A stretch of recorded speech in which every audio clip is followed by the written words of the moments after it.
वनुसल्ली वनुसल्लिमु अला रसूलिहिल करीम अम्मा बाद फ़अऊज़ु बिल्लाहि मिनश्शैतानिर रजीम बिस्मिल्लाहिर रहमानिर रहीम व मिम्मा रज़क़नाहुम युनफ़िक़ून आमन्तु बिल्लाह सदक़ल्लाहुल अज़ीम सल्लल्लाहु अला नबील उम्मी व आलिहि सल्लल्लाहु अलैहि वसल्लम सलातुन व सलामुन अलैका या रसूलल्लाह सल्लल्लाहु तआला अलैहि वसल्लम।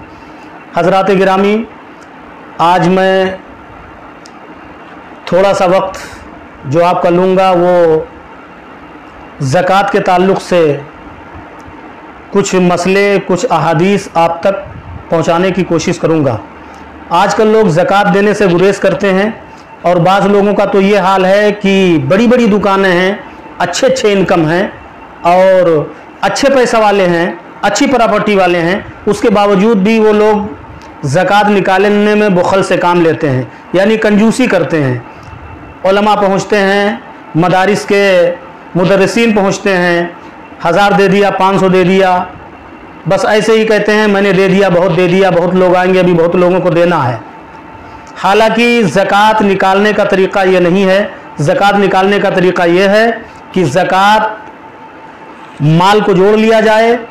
जितना माल है आपके पास, कारोबार का माल है, आपके पास नकदी माल है, आपके पास सोना है, चांदी है, और ये भी सुन लें जैसे जिसके पास 52.5 तोला चांदी, 7.5 तोला सोना, अगर नहीं है, कम ही है, जैसे मिसाल के तौर पे 2 तोला सोना है, 10-20 तोले चांदी हैं, तो सोचते हैं कि हमारे पास ना 7.5 तोला सोना है और ना 52.5 तोला चांदी है, तो हमारे ऊपर ज़कात फ़र्ज़ नहीं।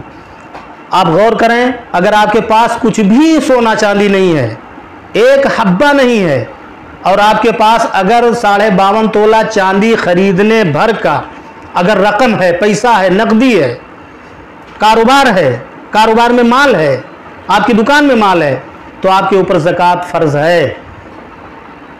लिहाजा आज मैं आप हज़रात को बताना चाहता हूँ, कुरान और हदीस के हवाले से रब तबारक व तआला इरशाद फरमाता है व मिम्मा रज़क़नाहुम युनफ़िक़ून, और मुत्तक़ी वो हैं कि हमने जो उन्हें दिया है उसमें से वो मेरी राह में खर्च करते हैं।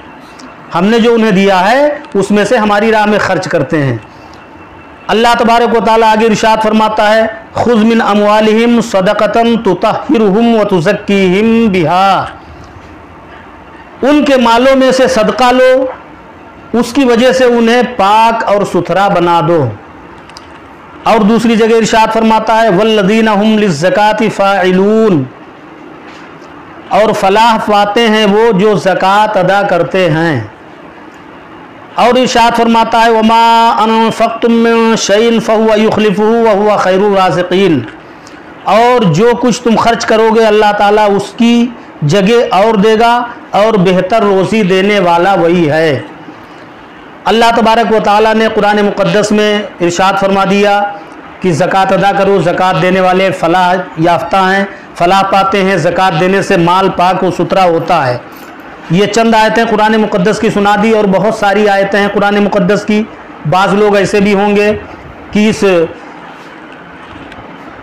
ज़िक्र खैर को सुनने के लिए उनको शैतान वरगलाएगा कि ये क्या सुन रहे हो, चलो छोड़ो, दूसरी कोई बात सुनो, कोई दुनियावी चीज़ें देखो, कोई फ़िल्म देखो, इसमें क्या है। मेरे दीनी भाइयों, जो दीनदार लोग होंगे वो इसको कतई रोकेंगे नहीं, बल्कि इसको पूरा देखेंगे। आप सुने, हदीस पाक है, मेरे आका सल्लल्लाहु अलैहि वसल्लम इरशाद फरमाते हैं, अबू दाऊद ने अब्दुल्ला बिन अब्बास रज़ी अल्लाह तआला अन्हुमा से रिवायत की कि जब यह आयत करीमा वल्लज़ीना यकनिज़ून अज़-ज़हब वल-फ़िद्दा नाजिल हुई, मुसलमानों पर शाक गुजरा, समझे कि चांदी और सोना जमा करना हराम है, तो बहुत दिक्कत का सामना होगा। सैयदना हज़रत फ़ारूक़ आज़म रज़ी अल्लाह तआला अन्हु ने कहा मैं तुमसे मुसीबत दूर कर दूँगा। हज़रत सैयदना फ़ारूक़ आज़म रज़ी अल्लाह तआला अन्हु हाज़िर खिदमत बारगाह रिसालत हुए, अर्ज़ की या रसूलुल्लाह सल्लल्लाहु अलैहि वसल्लम, यह आयत करीमा हुज़ूर सल्लल्लाहु अलैहि वसल्लम के असहाब पर गिरा मालूम हुई। फरमाया कि अल्लाह ताला ने ज़कात तो इसलिए फ़र्ज़ की कि तुम्हारे बाकी माल को पाक कर दे, और मवारीस इसलिए फ़र्ज़ किए कि तुम्हारे बाद वालों के लिए हो, यानी मुतलक़न माल जमा करना हराम होता तो ज़कात से माल की तहारत न होती, बल्कि ज़कात किस चीज़ पर वाजिब होती है और मीरास काहे में जारी होती, बल्कि जमा करना हराम वो है कि ज़कात न दे। उस पर फारूक आज़म खुश होकर के आपने तकबीर फरमाई, तकबीर कही, नारे तकबीर बुलंद फरमाया। दूसरी हदीस सुन लें, बुखारी शरीफ में अपनी तारीख़, बुखारी अपनी तारीख़ में और इमाम शाफ़ई व बाज़ार व बैहक़ी उम्मुल मोमिनीन सिद्दीक़ा रज़ियल्लाहु ताला अन्हा से रावी कि रसूलुल्लाह सल्लल्लाहु ताला अलैहि वसल्लम फरमाते हैं, ज़कात किसी माल में ना मिलेगी मगर उसे हलाक कर देगी। बाज़ अइम्मा ने इस हदीस के ये माने बयान किए कि ज़कात वाजिब हुई और अदा ना की और अपने माल में मिलाए रहा तो ये हराम उस हलाल को हलाक कर देगा। यानी मिसाल के तौर पे आप रख लें कि आपके पास 1 लाख रुपये है, आप 2,500 उसमें से ज़कात निकालना आपके ऊपर फ़र्ज़ है। अगर आप 2,500 उसमें से ज़कात ना निकाल के सिर्फ 2,000 ज़कात निकाल दिए या 2,400 रुपये ज़कात निकाल दिए, 100 रुपये आपका बच रहा, ज़कात नहीं दिया 100 रुपये का, वो 100 रुपये आपका उस 1 लाख में मिला रहा, तो उलमा मुहद्दिसीन फरमाते हैं वो 100 रुपये आपके माल को हिलाक कर देगा। और इमाम अहमद ने फरमाया कि इसके माने ये हैं कि मालदार शख्स माल ज़कात ले तो ये माल ज़कात उसके माल को हलाक कर देगा। ज़कात तो फ़कीरों के लिए है और ये दोनों माने सही हैं। एक और हदीस सुन लें, तबरानी ने औसत में बुरैदा रज़ियल्लाहु ताला अन्हु से रिवायत की है कि हुज़ूर अक़दस सल्लल्लाहु अलैहि वसल्लम फरमाते हैं, जो कौम ज़कात न देगी अल्लाह ताला उसे कहत में मुब्तला फरमाएगा। कहत मतलब आप समझ गए होंगे अच्छी तरह से। कहत मतलब होता है बारिश न होना, सूखा पड़ जाना, माल तिजारत कमज़ोर पड़ जाना, लोगों को के ऊपर भूखमरी तारी हो जाना, ज़मीन से हरियाली न उगना, ज़मीन से फसलें न होना वगैरह वगैरह, इसको कहत कहते हैं। तो मेरे आका सल्लल्लाहु अलैहि वसल्लम क्या फरमाते हैं कि जो कौम अपने माल की ज़कात नहीं देता तो वो कौम कहत में मुब्तला हो जाता है। तबरानी ने औसत में फारूक आज़म रज़ियल्लाहु ताला अन्हु से रिवायत की कि हुज़ूर सल्लल्लाहु अलैहि वसल्लम फरमाते हैं, खुश्की व तरी में जो माल तलफ होता है वो ज़कात ना देने से होता है। यानी कई माल तिजारत लेके जा रहा था, समंदर में गर्क हो गया, समंदर में वो माल डूब गया। खुश्की में इस तरह से कि जैसे माल है मगर होने के बावजूद भी उस पर रहज़न, चोर, डाकू उस माल को जो है तलफ कर ले जाएं, उस माल को लूट कर ले जाएं, माल इस तरह से बर्बाद हो जाता है जो ज़कात नहीं अदा करता। तो मेरे दीनी भाइयों, मैं आपसे गुजारिश करूंगा कि आप ज़कात अदा करें। ज़कात न देने वालों का अंजाम बहुत बुरा हुआ है, दुनिया में भी बहुत बुरा ज़कात न देने वालों का अंजाम हुआ है और आखिरत में तो उसके लिए बुरा अंजाम होगा। मेरे आका सल्लल्लाहु अलैहि वसल्लम इरशाद फरमाते हैं कि जो कोई माल का ज़कात नहीं अदा करेगा तो उसका माल कल क़यामत के दिन जहन्नम में तपाकर उसके सीने पे उस माल को और पिस्तान पे उसके माल को रखा जाएगा और वो माल उसके सीने को तोड़कर निकल जाएगा। इस तरह से अल्लाहु अकबर, कितनी वईदें, सख्त वईदें हैं। मेरे आका सल्लल्लाहु अलैहि वसल्लम के ज़माने में भी जब लोगों ने ज़कात न देने के हीले बहाने बनाए तो अल्लाह तबारक व तआला ने उनकी ज़कात को मरदूद किया। आपके सामने वाक़या होगा, सालबा बिन हातिब जो एक सहाबी रसूल थे, मेरे आका सल्लल्लाहु अलैहि वसल्लम की खिदमत में रहा करते थे, नमाज़ें पढ़ते थे आका के पीछे, 5 वक्ता नमाज़ें अदा करते थे, मगर हुआ क्या, वो बहुत गरीब थे। वो नमाज़ फ़जर पढ़कर बहुत जल्दी दुआ न मांग के चले जाया करते थे। मेरे आका सल्लल्लाहु अलैहि वसल्लम ने एक बार उनसे पूछ लिया, ऐ सालबा ये बताओ कि तुम हर नमाज में जल्दी नहीं करते हो, दुआ साथ में मांगते हो, मगर फजर में क्यों इतनी जल्दी चले जाते हो कि दुआ भी साथ में नहीं मांगते हो, जबकि आका ने खुद इरशाद फरमाया है, अब दुआ मुखुल इबादा, दुआ इबादत का मग़ज़ है, दुआ मांगना चाहिए। आजकल तो हाल ये है लोगों का कि दुआ मांगने के लिए वक्त नहीं रहता। नमाज तो किसी तरह जल्दी जल्दी पढ़ ली, अगर दुआ लंबी कर दिया, अगर दुआ लंबी मांग दिया तो लोग कहने लगते हैं इमाम साहब तो आज पूरा वक्त दुआ ही में ले लेंगे, फुर्सत से आज इमाम साहब दुआ मांग रहे हैं, इतना वक्त नहीं लेना चाहिए, हम लोगों के कारोबार हैं वगैरह वगैरह। तमाम तरह की बातें लोग बताते हैं, मगर नमाज के बाद दुआ मांगना मकबूलियत का दर्जा रखता है मेरे भाइयों। तो हज़रत मेरे आका सल्लल्लाहु ताला अलैहि वसल्लम ने सालबा बिन हातिब से इरशाद फरमाया कि ये बताओ तुम फजर में क्यों इतनी जल्दी चले जाते हो, दुआ नहीं मांगते। उन्होंने अर्ज़ किया, या रसूलुल्लाह, हम दो मियाँ बीवी हैं, दोनों मियाँ बीवी के दरमियान एक लिबास है, मेरी बीवी छुप जाती है, मैं वो लिबास पहन के आता हूँ, नमाज अदा करता हूँ, तो मैं इस डर से जल्दी चला जाता हूँ कि दुआ मांगूंगा सूरज कहीं न तुलू हो जाए, मेरे बीवी की, मेरी अहलिया की नमाज कहीं कज़ा न हो जाए, तो इसलिए मैं जल्दी से जाता हूँ और अपना वो लिबास उनको दे देता हूँ, वो उसको पहनकर नमाज अदा करती हैं। अल्लाहु अकबर। मेरे आका ने सुना तो आपने अफसोस फरमाया और दुआ फरमाया, अल्लाह तबारक व तआला खैर फरमाए। सालबा बिन हातिब ने अर्ज़ किया, या रसूलुल्लाह, हमारे लिए बरकत की दुआ आप फरमा दें। मेरे आका सल्लल्लाहु अलैहि वसल्लम ने इरशाद फरमाया, अय सालबा, तेरे लिए गरीबी ही बेहतर है। सुभान अल्लाह। इरशाद फरमाया, तेरे लिए गरीबी ही बेहतर है। अल्लाहु अकबर। मेरे मुस्तफ़ा मुस्तकबिल की बातों को जान रहे हैं।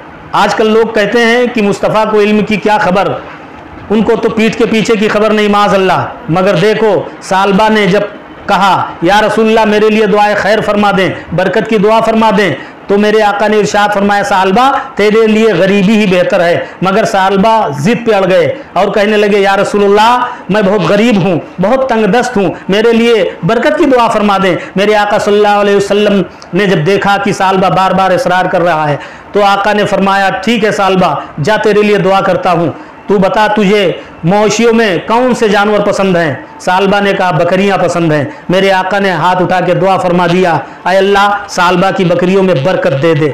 इतना कहना था ज़ुबान नबूवत से, वो दुआ मकबूल बारगाह हुई। और क्यों ना होगी, मेरे आका की दुआ ना कबूल होगी तो किसकी दुआ कबूल होगी। मेरे आका जब भी दुआ मांगते हैं फ़ौरन कबूल होती है। तो मेरे आका सल्लल्लाहु अलैहि वसल्लम ने दुआ मांगी, कबूल हुई। सालबा की बकरियों में बरकत शुरू हो गई। महीने 2 महीने अभी गुजरे ही थे, उसके बाद हुआ ये कि सालबा की इतनी बकरियां हो गई, इतनी बकरियां हो गई कि अब वो घर छोड़कर बकरियों को बाहर चराने के लिए उनको जाना पड़ा। बाहर दिन भर चराते थे, ज़ुहर असर में नहीं आते, फजर मगरिब ईशा पढ़ते आका के पीछे। यहाँ तक कि इतनी बरकत हुई आका की ज़ुबान मुक़द्दस से दुआ निकलने की वजह से कि उनको फिर अब बाहर ही कुटिया बना के रहना पड़ा। तो अब बाहर ही एक मकान बनाकर सालबा रहने लगे। अब तो 5 वक्त नहीं आ पा रहे हैं, सिर्फ फजर और ईशा आ रहे हैं। पहले तो 2 वक्त छूटी, अब 3 वक्त छूट रही है। उसके बाद कुछ दिन और गुजरा तो 5 वक्त की नमाज उनकी छूटी। मेरे आका सब कुछ देख रहे थे, पहले ही कहा था, ऐ सालबा, तेरे लिए गरीबी बेहतर है। फिर उसके बाद हुआ ये कि अब जुमा को आया कर रहे हैं, जुमा को आया करते हैं। उसके बाद जब ज़कात का हुक्म नाफिज हो गया, ज़कात की आयत नाजिल हुई, मेरे आका ने सहाबा से फरमाया, ऐ सहाबा, अपने माल से ज़कात दो। सबों ने माल का ज़कात देना शुरू कर दिया। 2 सहाबा को भेज दिया कि जाओ सालबा के पास और सालबा की बकरियों से ज़कात लेकर आओ, और जो कौम बाहर हैं उनसे भी ज़कात लेकर आओ।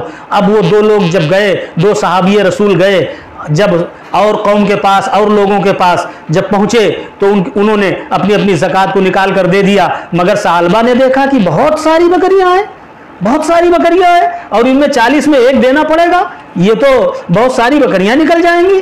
तो सोचा, सोचते सोचते कहा कि अच्छा, ये तो एक तरह का मुझे तावान मालूम होता है, यानी जुजिया मालूम होता है, जुर्माना मालूम होता है। ठीक है, जाओ, मैं सोच के बताऊंगा। इतना कहा, वो साहबी रसूल आए बारगाह रिसालत में, अर्ज़ किया, या रसूलुल्लाह, सालबा ने इस तरह कहा है। मेरे आका ने फरमाया, मैंने सालबा से पहले ही कहा था, ऐ सालबा, तेरे लिए गरीबी ही बेहतर है। मगर उसके माल ने उसको तबाह कर दिया, उसको बर्बाद कर दिया, उसके ईमान को छीन लिया, उसके ईमान को खाक में मिला दिया। मेरे आका सल्लल्लाहु अलैहि वसल्लम का ये जुमला निकला। थोड़े दिन गुजरा, सालबा को लोगों ने थू थू किया। सालबा ने फिर सोचा कि लाओ, ले जाके बकरियां पेश कर दूं। लेकर आए ज़कात और आका की बारगाह में जब पेश करने लगे तो मेरे आका ने फरमाया, सालबा, जा, तेरी ज़कात को अल्लाह और उसके रसूल ने मरदूद फरमा दिया। तेरी ज़कात को अल्लाह और उसके रसूल ने मरदूद फरमा दिया है। अल्लाहु अकबर। इतना कहा, वो रोने लगे। यहाँ तक कि मेरे आका ने कुछ भी नहीं सुना, वापस आ गए। मेरे आका का जब ज़माना ख़त्म हुआ, ज़ाहिरी ज़माना, आप जब दुनिया से वसाल फरमा गए, हज़रत सिद्दीक़ अकबर के ज़माने में सालबा ज़कात का माल लेकर आए। मगर हज़रत सिद्दीक़ अकबर ने इरशाद फरमाया, सालबा, जब तेरी ज़कात को मेरे मुस्तफ़ा ने कबूल नहीं किया, अल्लाह और उसके रसूल ने तेरी ज़कात को मरदूद कर दिया, तो मेरी मजाल कि मैं तेरी ज़कात को कबूल कर लूँ? नहीं हो सकता है। चले गए उल्टे पाँव वापस। हज़रत उमर फ़ारूक़ आज़म का दौर आया, बारगाह उमर फ़ारूक़ आज़म में भी साल बाद ज़कात लेकर आए, ज़कात का माल लेकर आए अदा करने के लिए। हज़रत उमर फ़ारूक़ आज़म ने भी इरशाद फरमाया, जिसके माल को अल्लाह और उसके रसूल ने मरदूद फरमा दिया हो, जिसके माल को हज़रत अबू बकर सिद्दीक़ ने कबूल न फरमाया हो, उमर की मजाल नहीं कि उसकी ज़कात को कबूल कर ले। जा, तेरी ज़कात को अल्लाह ने मरदूद फरमा दिया है, अल्लाह के रसूल ने मरदूद फरमा दिया है, अब तेरी ज़कात कोई कबूल नहीं करेगा। यहाँ तक कि सालबा अपने माल को लेकर वापस आया और वापस आने के बाद अपने सर पे खाक डालने लगा, रोने लगा, चिल्लाने लगा, अल्लाहु अकबर। कितनी बड़ी बात है, सिर्फ ज़कात न देने की वजह से ईमान से महरूम हो गया वो शख्स जो एक सहाबी रसूल था, जो मेरे आका की सोहबत में रहता था, मेरे आका की सुबह शाम जियारत करता था। अगर वो जो है माल की चाहत को अपने दिल के अंदर न लाता, अगर माल की ज़कात को अदा कर दिया होता, तो आज हमारे जुमला मोमिनीन के सर का ताज होता। मगर जिसको मुस्तफ़ा ने ठुकरा दिया हो, जिसको सहाबा ने ठुकरा दिया हो, तो उसको कोई मोमिन कैसे कबूल कर सकता है? अब वो राइंदे दरगाहे इलाही हो गया, बारगाह मुस्तफ़ा से वो मरदूद कर दिया गया। लिहाजा देख लीजिए, अब आपके सामने इबरतनाक वाक़या है। वो सालबा मरते मरते मर गया, ईमान से महरूम होकर चला गया, सिर्फ ज़कात न देने की वजह से। लिहाजा मेरे दीनी भाइयों, आपसे मैं गुजारिश करूँगा, वैसे बात बड़ी लंबी होती चली जा रही है और आप इसको अगर बगौर सुनेंगे और दिल में अपने बैठा लेंगे कि हमको माल की मोहब्बत नहीं है, बल्कि आमना के लाल से मोहब्बत है। अगर आमना के लाल से मोहब्बत है और अगर सहाबे किराम से मोहब्बत है, तो फिर माल की ज़कात को आप अपनी अदा करें। मेरा ये मैसेज, मेरा ये पैगाम आपके लिए यही है, जो अल्लाह और उसके रसूल का पैगाम है, जो सहाबा का पैगाम है। लिहाजा आप अपने माल की ज़कात को अदा करें, और ज़रूरी नहीं कि रमज़ान ही में माल की ज़कात को अदा करें। आपके माल पे जब साल गुजर के साल पूरा हो जाए, तो उस माल की ज़कात को आप किसी महीने में भी अदा कर सकते हैं और ज़कात दे सकते हैं। लिहाजा मेरे दीनी भाइयों, आपसे गुजारिश है कि आप अपने माल की ज़कात को अदा करें। वमा अलैना इल्लल बलाग। अस्सलामु अलैकुम व रहमतुल्लाह।